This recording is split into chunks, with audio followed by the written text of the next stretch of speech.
Hi guys, it's Andy McDonald, physio and strength and conditioning coach, and welcome to the Informed Performance podcast. On today's show, we have Scot Morrison. Scot is a board-certified physical therapist who specialises in high-performance sports medicine. He has experience working and consulting across elite sport and tactical communities, and he currently works within special operations. Scot serves as the chair of the AASPT Sports Performance Enhancement SIG and is pursuing a PhD under Franco Impellizzeri. In this episode with Scot, we'll discuss his academic work on psychometric properties, and we'll be spending a lot of time discussing energy system development and tissue-specific rehab, so lots to unpack within this conversation. This episode has been sponsored by Vol Performance, makers of ForceDecks, the world's fastest, easiest and most powerful dual force plate system. ForceDecks can help you to analyse neuromuscular strength, performance and imbalances in your athletes.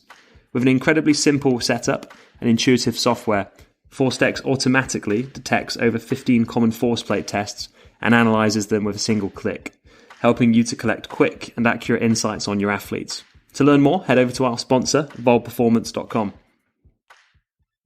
Informed Performance is a proud partner of HUMAC Norm by CSMI. One of the best and simplest ways we can resolve a limb symmetry strength deficit is simple isolated joint training on the HUMAC Norm isokinetic system. Isokinetic resistance allows the athlete to stress their muscles at full capacity throughout the entire range of motion. Supplement your athlete rehab or performance program with a highly effective and data-rich machine by using the HUMAC Norm isokinetic system by CSMI. To learn more about the new HUMAC Norm and refurbished machines, visit humacnorm.com. You're listening to the Informed Performance podcast with me, Andy McDonald, and here is today's guest, Scot Morrison.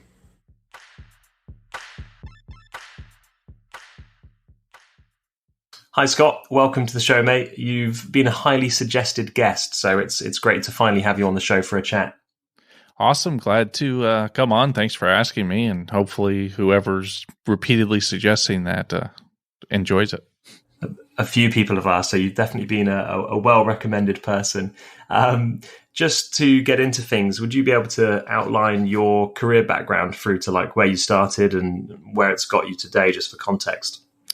Yeah, so previously I worked a lot of manual jobs, construction, logging, etc., up until went to college and majored in exercise science, I guess, or with a emphasis in kinesiology. And during my time there, I started working within the domain of physical training, training people at the gym. So lots of mistakes made during that time, like spending way too long teaching people how to do a single exercise. From there, moved on and mostly worked within strength and conditioning, high performance, training of general population, and more broadly, health-based intervention, so population level type things. I ended up running a medical fitness center in South Florida for a while I went back and did PT school. Got my doctorate in physical therapy about a decade ago now, and at that point switched over to more of the both performance, but also then the medical side. And within there, I've had the opportunity to work in a variety of different settings, from general outpatient to running my own practice, where it's predominantly sports, consulting, education. Did a stint with the professional referee organization as their head of medical services. And then for the last while, been working within high performance tactical communities. Cool. A very good mix and very broad as well by the sounds of it. When we caught up on the phone the other week, you mentioned you were doing a PhD as well. Is that something you're able to discuss and kind of outline what you're looking at? Yeah. So it's still process of, the learning never ceases, but the broad spectrum or the broad question is really coming back to my interest has always been in decision making, and decision making requires input. Right? We need a feedback loop, but when is feedback? A lot of times, if you think of things like applied kinesiology, you're doing the process of having that concordant sign that helps dictate what you do, but you're basing it off of a metric that does not actually map onto the construct that you care about. So test and measurement has been a big thing for a long time for me. Started off actually using VALD when it was Force Dex was my first step up from just doing it all in Excel. And then as you start going deeper into these things and you start understanding a little bit more what you're doing, you keep coming back to the idea of, okay, what am I testing? What am I measuring? And that one thing led to another. And so the current process is really around psychometric properties of testing, especially human force development and decision-making clinically and within high performance based off of what those tests tell us. So that's kind of where my head's at right now. When you say psychometric properties, what would that mean to, or how would that function in like an applied setting? If somebody in a team sport perhaps is listening now, how would that kind of relate to what they do?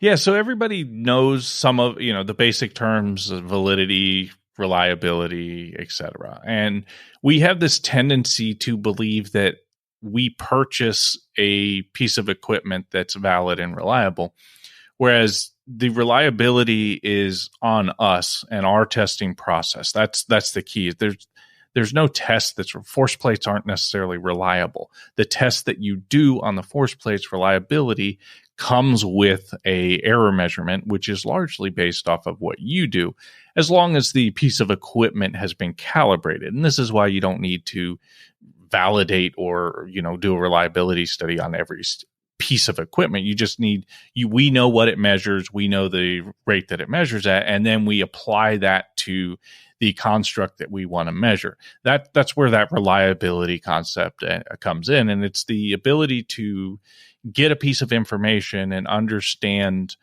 how much of that information represents the construct that we care about and how much of that represents the error that we've placed on it.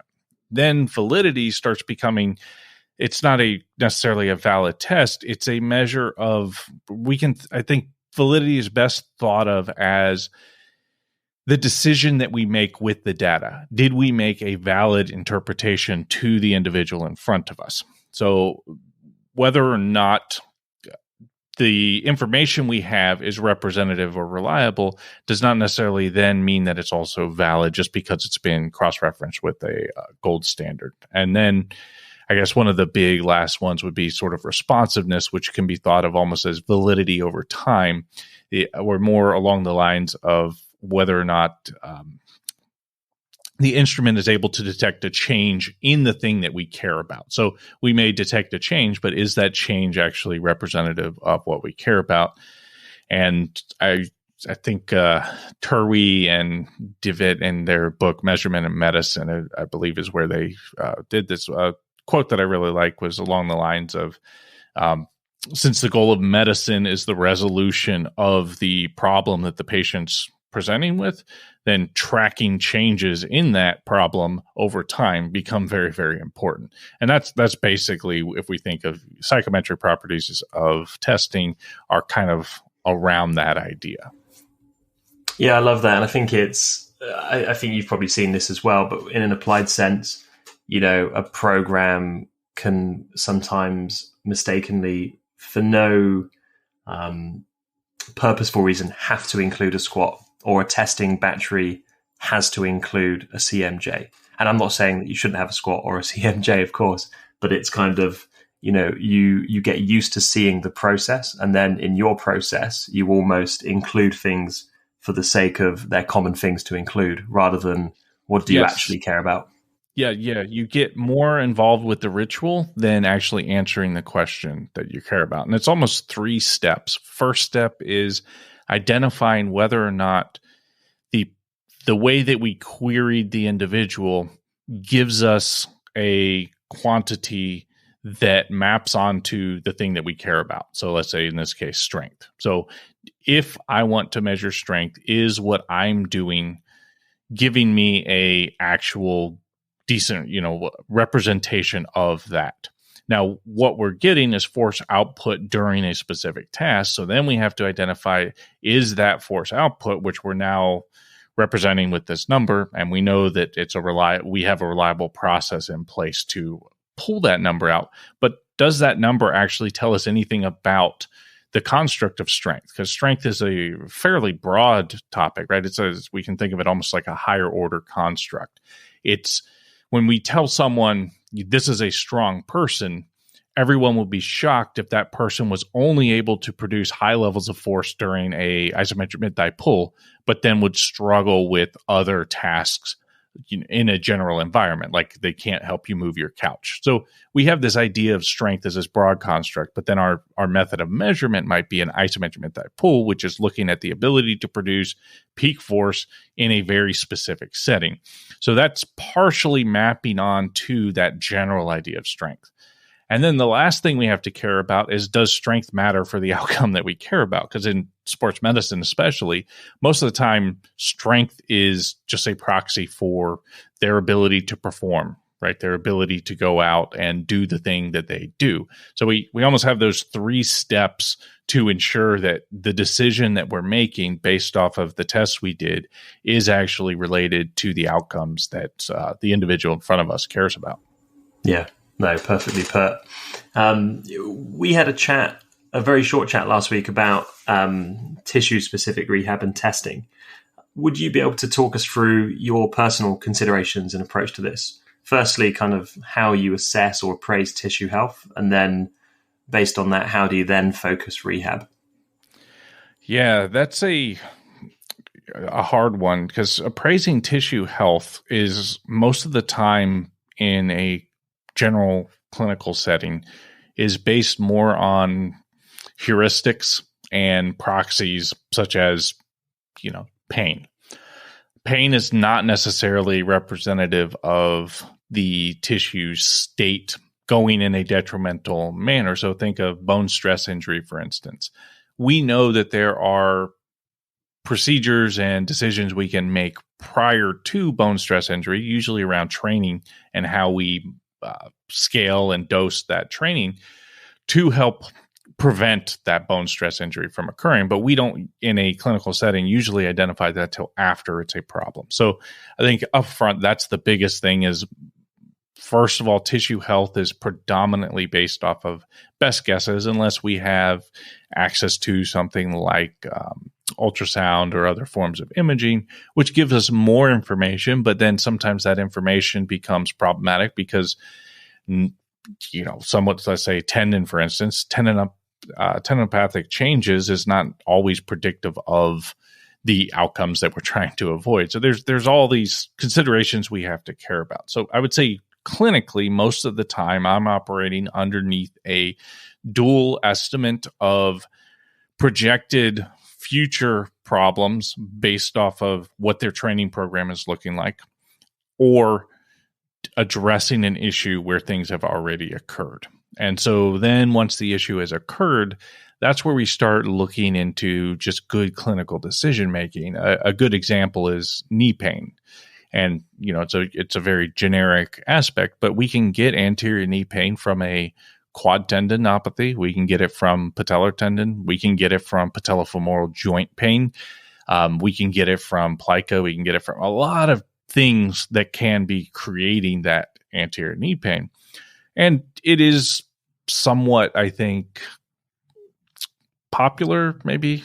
I don't know if that's the right term, but it's definitely a narrative that we hear a lot is, it's knee pain, anterior knee pain, just treat it. Well, I'm going to treat patellofemoral pain differently than I would a patellar tendinopathy if I'm looking to treat the tissue. So the tendon, we know we have basic processes of loading. Whether or not we use isometric or anything else doesn't really matter. It's more about, are we applying enough strain to the tendon cyclically on a frequent enough basis in order to enact or create that change that we're looking for.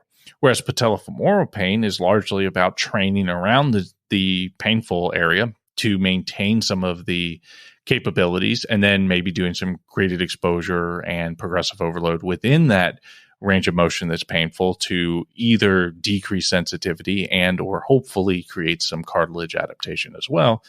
And then both of them, we might be looking at maintaining or regaining some of the knee extensor torque capabilities of the muscle if we've had some atrophy over time. So all of a sudden, anterior knee pain, we might be doing a leg extension, but it might be end range flexion to predominantly work on the muscular adaptations, and then doing some isometric holds or some short arc work within the painful arc, and then doing some isometric work on the outside if we also have, or for a tendon type issue. So that's more so how I'm taking the approach, with the very, very clear understanding that just because we're doing this doesn't mean that that's necessarily what the problem is. And just because that may be the problem isn't necessarily the reason why they're dealing with the problems that they came to you at. But I tend to say, as a high performance therapist, my role is performance outcomes. And if we train for high performance, we're usually also dealing with most of the tissue specific aspects, or injury, I guess I should say injury prevention aspects. And so I tend to view this a lot more in the domain of a dynamical system, where we're going to have a task that the body is trying to accomplish. And most of the time, if we give our movement system the ability to do the task without loading through the problem, it's going to do so, because the goal of our body, or the goal of that we face the athlete with, is to accomplish a task. And so for tissue specific training, I would say the biggest overriding theme is really understanding biomechanics sufficient to constrain the task to ensure that the movement that we're doing is forcing the load to go through that tissue, so that we create the mechanotransduction and basically get the adaptations that we're trying to get. So, sort of a roundabout way of answering it, but yeah, it's a messy thing, I think. No, I appreciate that, and I think I really appreciate that you said, or you considered both, the performance and the task, but also the tissue. Because I don't know about you, but I think sometimes clinically in PTs or not PTs, rehab professionals can be a little bit linear in going, I'm going to address, the clinical problems, the tissue, and then later on I'll do the performance and return to play if that even ever gets done. Versus, I think a classic case might be someone has a hamstring injury, but whilst you're rehabbing the hamstring tissue, you can also, from a performance and task perspective, rehab the calf and quad so they can control ground reaction force. And, there's loads of other contexts, but I think, I don't know about you, but I think I often see clinicians do A, then B, then C. But in reality, there's separate streams that can be worked on at the same time.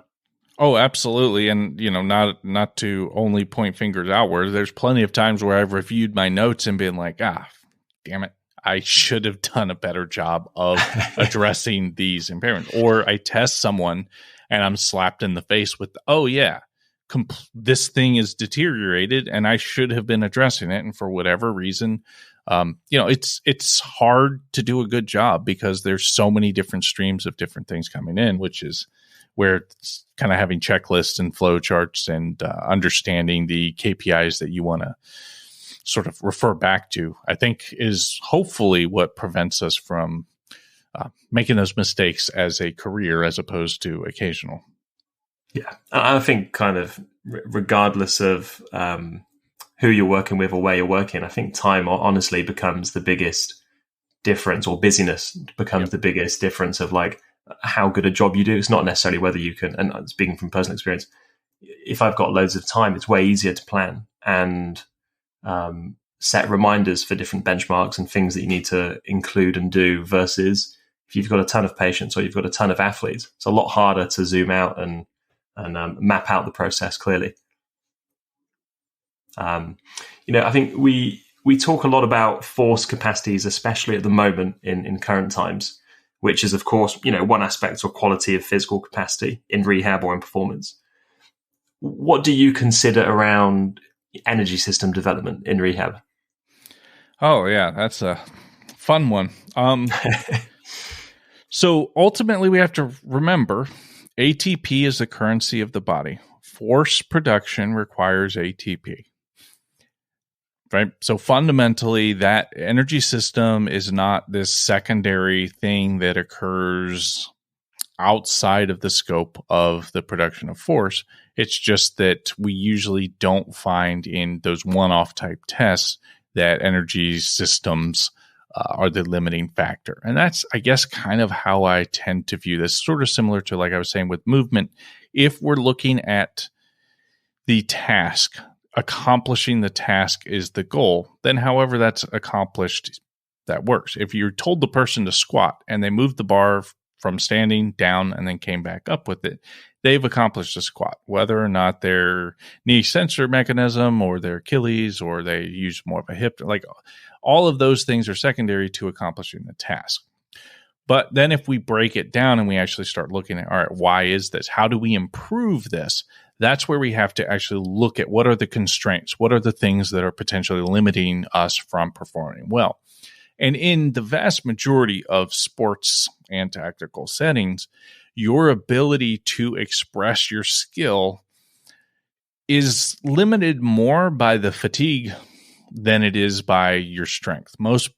There are some people and there are some sports where getting stronger is linearly tied in, but most of the time skill training and then the ability to stay fresh and have a large percentage of your force production output available to you is the key. So that's where the energy system is something that we have to definitely bear in mind, especially if we are removing an athlete from the day-to-day activities that usually maintain that. So if we're pulling somebody out of practice, we're pulling someone off the line, whatever it is that we're having to do because of the injury, by that action, we are taking ownership of their physiology at a much larger level. And so an understanding of training rates and detraining rates becomes just vitally important to me in this realm because, again, we're treating a human who performs in whatever their sport or task is. We are not treating a knee. And I mean, we're all, in medicine in particular, is really, really guilty of this whole idea that the knee walked in the door and the knee's better now. But we've now had 6 months of aerobic system detraining, or we just tell the person, go ride a bike or something. Or their return to running program is all based off of the knee's tolerance. And the problem we have is the knee or the Achilles or the shoulder, right? Depending on like whatever the thing that we are treating, that is imposing a much larger constraint on them than what their energy system is limited by. So the analogy I'll typically use is you're going for a hike up a hill with some friends and someone brings their kid. It doesn't matter how good of a shape everybody else is in, you go at the speed that the kid goes. And that's what the injury does for all of these other systems. And so if we just return to run based off of the tolerance of the joint that we're treating, that's great. But running is no longer a cardiovascular exercise. Running in that point is an Achilles tendon exercise if that's what we're treating, which is good and needs to be addressed. But now you have this energy system that is not being stressed. And so it's detraining.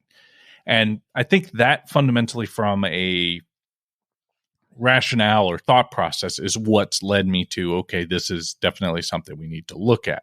And then you can go into all the nuance of how you do it and all those sort of things. But that's why I think it's valuable. That's why it's something we need to bear in mind. The same with every other aspect of the body. Physiology is not static. It is a reflection of what you have told it over the last little while that the world is like, right? So your body is always making predictions. And John Kiley, who I believe you've had on here before, talks a lot about the sort of predictive processing aspect from some of these non-specific effects. But from a specific effect as well, we're telling our body through stress what the world is like, and it adapts to that. So if we lie to our body repeatedly over time, and then we dump on it oh no, you're actually going back to this high level of activity, well, it's prepared for a world that we told it was out there instead of the one that was out there. So when I'm looking at what is the thought process here, it's how can I ensure that the world that this organism is going to inhabit is reflected in the training that they're being exposed to throughout there. And we cannot do that accurately without considering the various energy systems. Kind of beyond crediting that this is important, is energy system development something that you, in different injury contexts, assess, or is it something that you're kind of prophylactically prescribing? Oh, no, yeah. I mean, I find it very hard to make decisions without kind of having a benchmark of some kind. I think one of the easiest ways to do this from a clinical setting is using maximum aerobic speed. It's just a very easy time trial, 6 minutes, all out on whatever the thing is that you're trying to work on. And then you utilize that to prescribe training loads. It's great because, so for instance, I had someone recently with Achilles syndesmosis injury and need to maintain high level of aerobic training. So we started off with a non-loaded maximum aerobic speed test.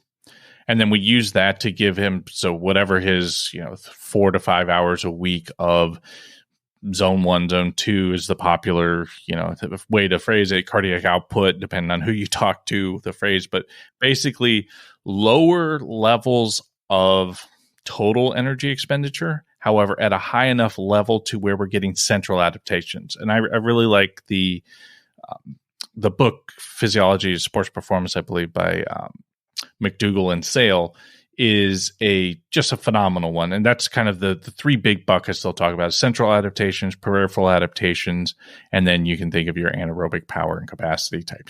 As long as you're addressing those clinically, you don't need to necessarily replicate small-sided games. And especially for clinicians who aren't on a team, that's almost impossible to do. However, you can replicate sports specificity in this setting is replicating the energy systems that are needed in the sport, not the work-rest ratios of the sport. And I think that's where we get things confused a lot.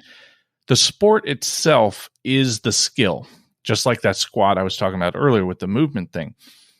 And you have to do some of that, but that's mostly skill work. The way that we create adaptation is to remove the organism from the task and to constrain the stress so that it goes and is directed to the area that we want to see adaptation in. This is why when you can start whatever the sport is and you will get fitter up until a point. And then at that point, you have developed enough to where your body has enough compensations around it. You can strategize well enough. You're not going to get that much better just by doing the sport. You remove yourself from that sport and you still go into, let's say you do a block of heavy lifting. Your force output will go up. And then you can go back and reintegrate that higher level of force back into the skill of the sport that you care about. Energy system is the same way. Understand what the demands of the task are. And for the most part, a big aerobic engine is a very, very valuable thing. And we can get that with relatively low levels of effort. So for instance, with the guy I was talking about, that's where we started with just a generic low level. You're going to accumulate a certain I usually prescribe based off of time, not distance, because distance makes people try and get done sooner. Whereas time, it doesn't matter how hard you go, the same amount of time passes. So I find most people are much better at sticking to the exercise intensities that I'm looking for with that. As he progressed, what we started doing is we just rotated in. So in that initial phase, the running type exercise was Achilles specific. So we were just doing brief bouts, maybe some sled work is what we started with, and then going into some easy uphill walking stuff. That was all specific to the calf complex, not energy system. The energy system, then once he was tolerating, let's say, incline walking on the treadmill became our base training. And then since usually I'm aerobic training, we're starting immediately, and then I start rolling in some of these higher intensity type things. That was then the bike, the offloading. So we just do a mass test on the new thing that we're going to utilize, and he starts using that. So over time, we just progress stage by stage. The energy system prescription was pretty much the same that I would use with anyone, whether they're injured or not. We just rotated modalities through until finally we were back to doing sprints.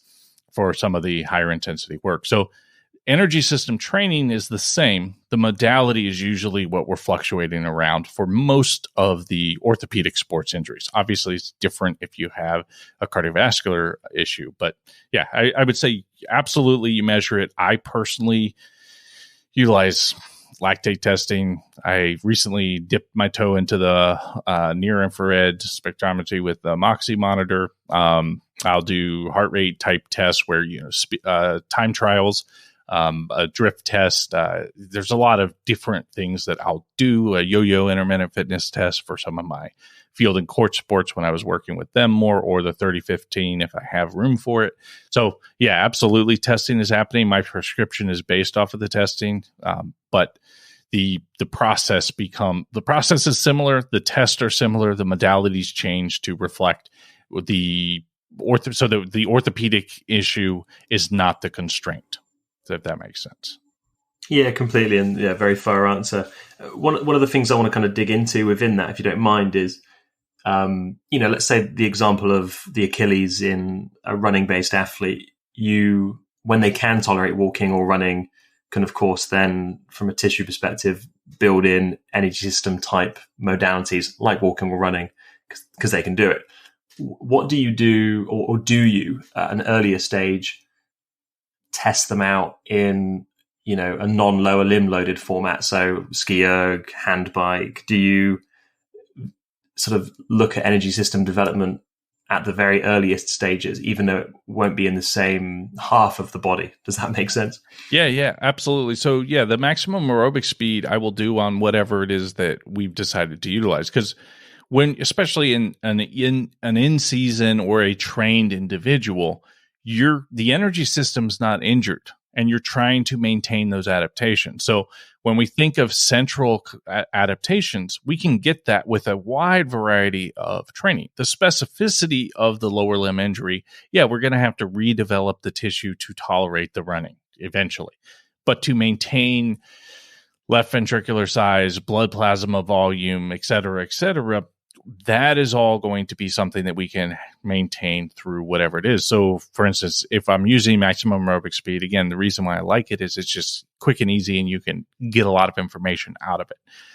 If I'm using that, I'll say, all right, what do you have access to?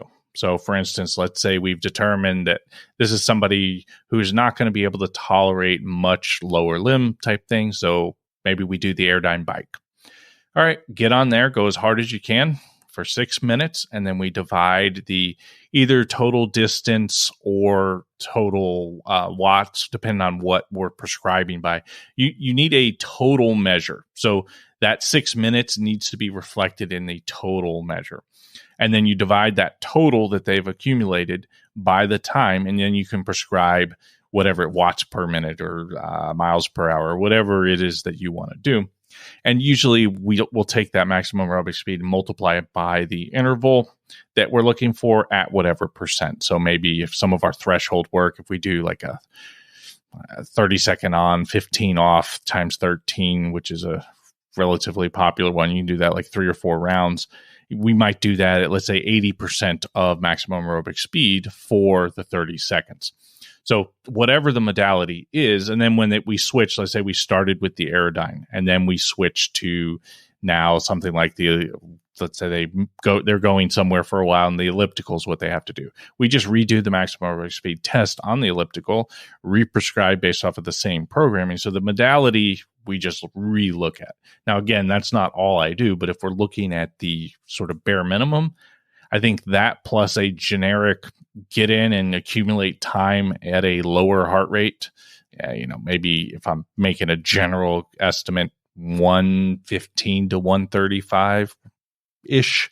Again, very, very generic. It's not going to be specific for anyone, but it's harder to go wrong in that range and just accumulate time there. That's a pretty easy split that's going to help you maintain a large portion of the adaptations. Yeah, that makes complete sense.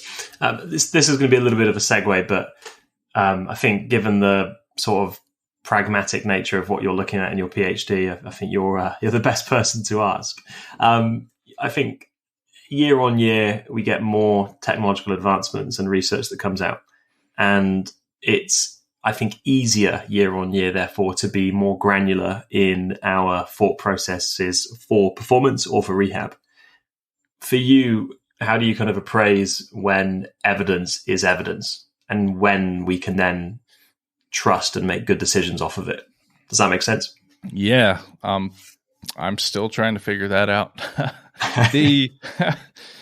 So the large majority of the time, the first step is when in doubt. Understand the limitations. Understand what you don't know. And I think that's really where it starts with for me. It's better to recognize that you don't know something. If we think of sense making, and the Cynefin framework is a good one for this that Snowden does. And he talks a lot about sense making, which is sort of we're probing, we're responding, we're understanding the process. Sense making requires us to have a estimate of what's going on. Again, this is all predictive. We are making a best guess of a future state.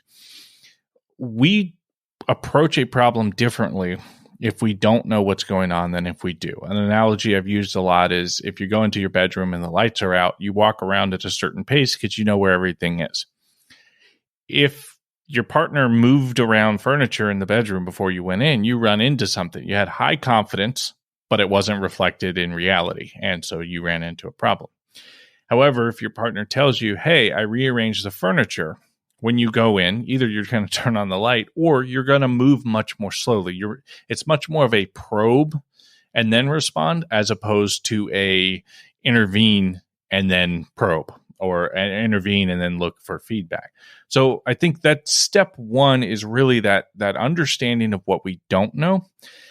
Step along within that, I think if we're asking about when is an evidence is an understanding of how detrimental point estimates are for continuous variables within medicine, and the ease of having this cut point and threshold in things that are not binary but are continuous. A great example is cut points of symmetry, right? Why is it that 10% is okay but 11% is a problem? Right? There's not this.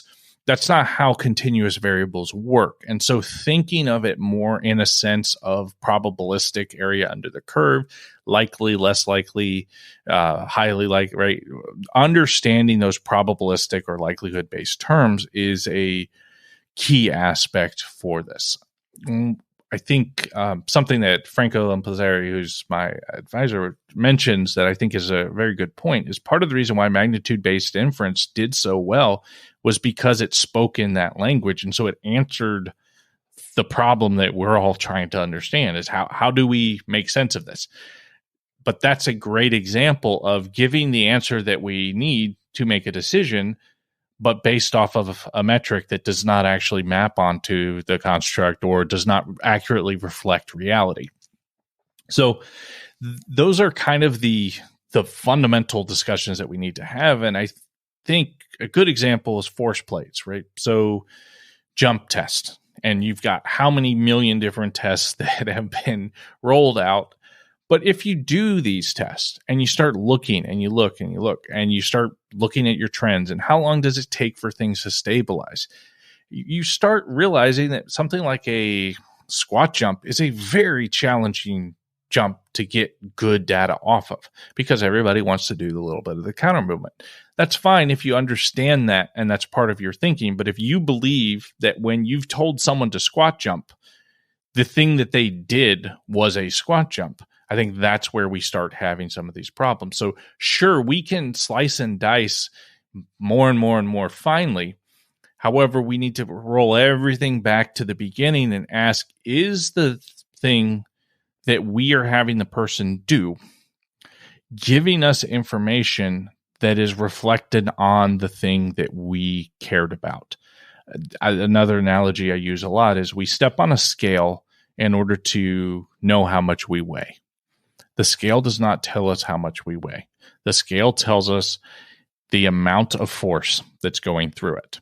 And this is why everyone has had a friend who snuck a toe or finger onto the scale behind them to make them think they weigh a little bit more than they do. That mismatch between what we believe our instrument is telling us and what the instrument is telling us is almost always where we run into the problems. Sure, there's also the thing about don't jump up and down while you're on the scale. There's also, right, so the validity that we were talking about earlier, reliability that we were talking about earlier is a key component. Validity is the thing here of, is this number something that I can use to give a valid interpretation of that person's weight? And that's going to be based off of your process and where you go. So I think, circling back to your question, we've almost gotten enamored with the glitz and glimmer instead of just the basic, boring. I think a good way to think of this is validity is never finished. It's a constant process of getting more and more information that maps more and more onto the construct we care about so that we get a better understanding. Adding more numbers, adding more metrics, adding more tests is not actually giving us more information. It's just giving us more noise. Now, it may be that some of these tests are very, very valuable, but we need to go through the process of understanding what is the construct we're trying to measure. Does the thing that we're measuring tell us something about that construct? And then at that point, we can turn around and then ask, does that construct then have an effect on the outcome that we care about? And I think this is where everything just needs to be reeled back, and all of these things that are fun to do and we need to keep doing, pushing, learning. However, just because it's out there, just because it's an idea, does not mean that we have certainty around it. And just because it makes sense at the face value does not mean that the thing that we're seeing is representative of the construct that we care about. And the change that we see is not necessarily reflecting change in that construct. So that's everything to me. I mean, that's why I kind of started with this whole question is, let's dig down to first principles. What is it that we have to understand before we can take the next step? And I think that's the area that we keep getting ahead of ourselves on. I think I'm interested to hear your comments on this. I think it's really easy to obsess over what you test for a certain situation versus, I think, testing frequency is really overlooked. In the case of, like, let's say it's the ACL, because it's really relatable for a lot of people. Let's say at a certain stage you're testing open kinetic chain knee extension. You might test it once, program accordingly, test it again. If the numbers look good, you may not do that test again. You may by default just progress to closed kinetic chain tests. And then you have this assumption, and look, it's likely, but you have this assumption that the second test result being improved, hopefully, was purely and only a result of the program and the rehab that you instructed and the person did, completely neglecting the fact that there's a skill to testing and it's the second time they've done it. There's a psychological part, they have an injured knee and you're testing them for the second time. They're probably a lot more comfortable the second time than the first time. And there's lots of other things that play into it than just those tests. And I think we sometimes try and do too many tests, but not enough frequency to them. And look, rip that apart if you may, but I'm curious to what you think. No, I'm 100% with you. Recently I was talking to Patrick Ward with the Seahawks, and I was like, I as time goes by, I find less and less value in one-off testing. I just don't know that it tells us anything. And the way I view this is exactly what you're saying. We need to test as frequently as we would anticipate a change having occurred, not to make a prediction about some future thing, but to query the decisions that we made previously. So, for instance, with that ACL, if we decide strength should change somewhere in a 4 to 6 week period, so we're going to test every 4 weeks. We're doing that to understand whether or not the interventions that we're doing are making the changes that we care about. But just because we see a change in score does not mean that what we did created that change, right? We have regression to the mean on our side. The fact that somebody had surgery as time progresses, they will be getting closer and closer to their normal, regardless of what we do. So we have to say, all right, is the rate higher than the rate would be if they did nothing else? We have to understand the difference in score. What is the error of that first test and the second test? Do those overlap at all? So is the change that we're seeing a reflection of the change in the construct? So like as that quote I was talking about, where if the goal of medicine or the goal of rehabilitation is to resolve that issue, then we really need to track the change of that issue over time, because that's the thing that we said we cared about. So the difference in the testing, is that a difference of the test? Is that a difference of the construct we care about? Is that a reflection of, like you said, the patient's comfort and confidence with the test? Is that a difference in how we cued our process? So all of these things start becoming questions that we have to understand.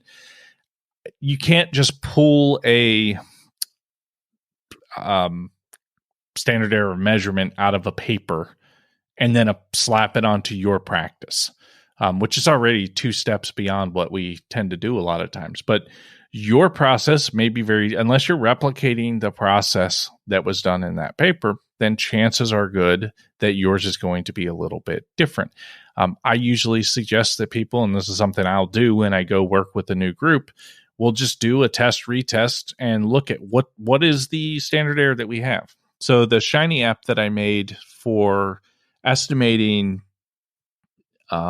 knee extension torque, but you can do torque for any limb with it. I just used data from a study that we did with about over 50 individuals with a couple different test setups. And I used that. So that's the standard error that I used, not because it's necessarily going to be the same one that other people do, but I wanted to create a visualization of this error. So I have basically a plot of the likely true score around whatever the score is that you measured. And that way, when you can just visualize how likely is it that the test that I measured is actually hitting the benchmarks that I care about, or is actually different? Is there actually an asymmetry? How much overlap is there between the two? So that was kind of the central theme for why I ended up doing that. But yeah, I 100% with you. The key to all of this is not to do a one-off test to clear someone for return to play. I have very, very limited confidence that we're able to make any sort of prediction on somebody's re-injury based off of that.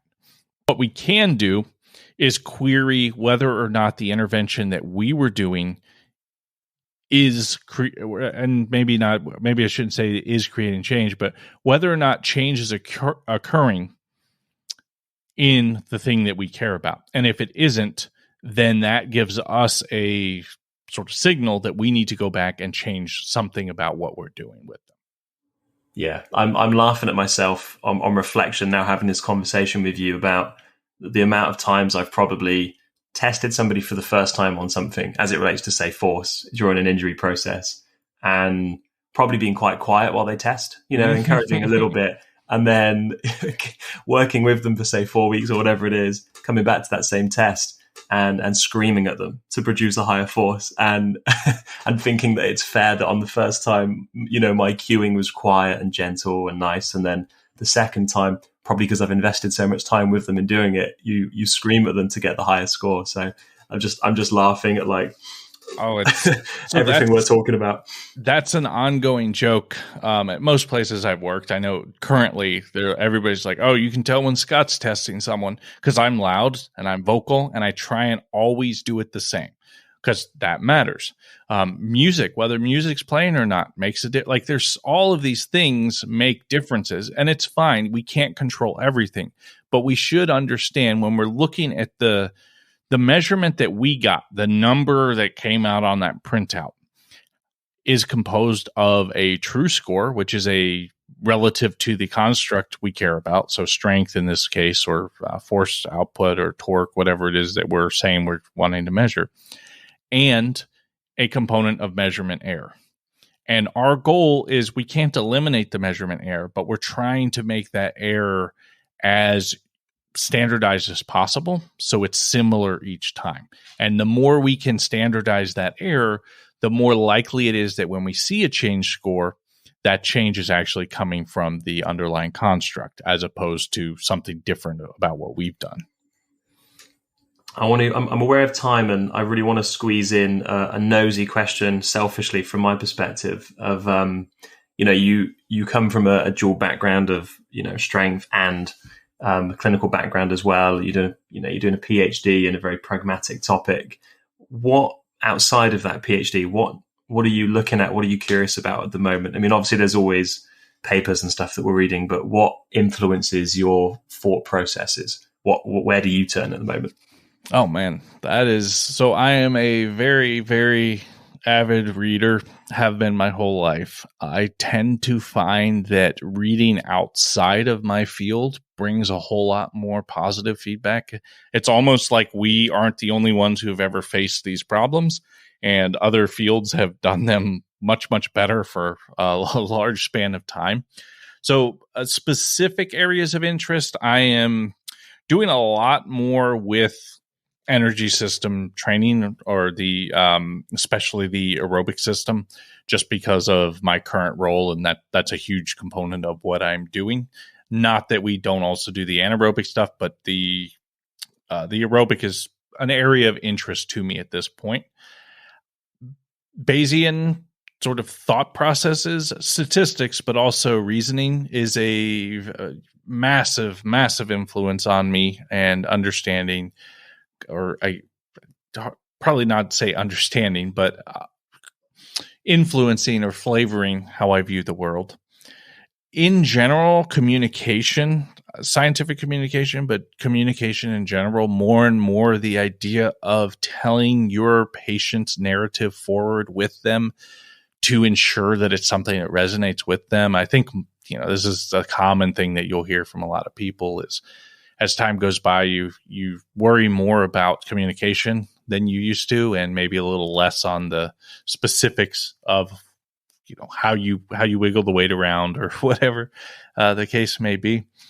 Those are some of the bigger ones. There's always some fundamental underlying aspects. So decision-making theory is always a huge component for this. I find military strategy and military decision-making to be a really good one, as well as business, because both of them tend to have very high stakes with more clear, if you look for it, output on whether or not you were successful.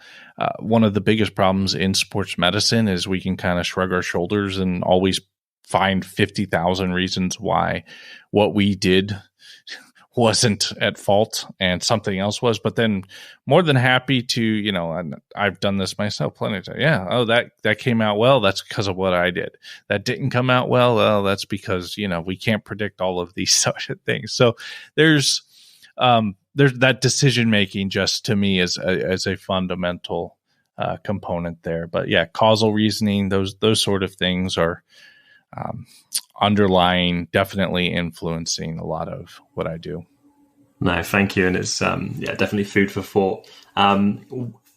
Where can people find you? And is there anything that you want to plug and kind of draw attention to that relates to what you're up to? Oh, I'm not big on plugging things, but so Twitter is typically where I interact the most as within professionals. ScotMorrison is my Twitter handle. Instagram is more where I dump content things, so I'll obviously interact on there, but I find that the Twitter is easier to have public conversations. Instagram tends to be more private messages where we have conversations. That one is physio_praxis is my handle. I do have a website, physiopraxis.co or scotmorrison.com.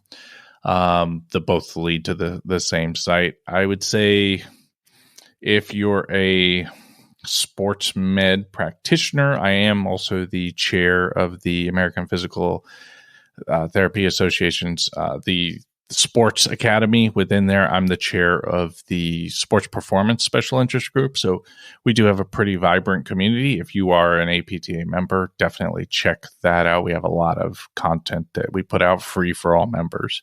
And if you're not a member, the Instagram page on that, we do produce all of we have podcasts and things like that, and we make infographics. So a lot of good user-friendly type things on there. I believe it's AASPT.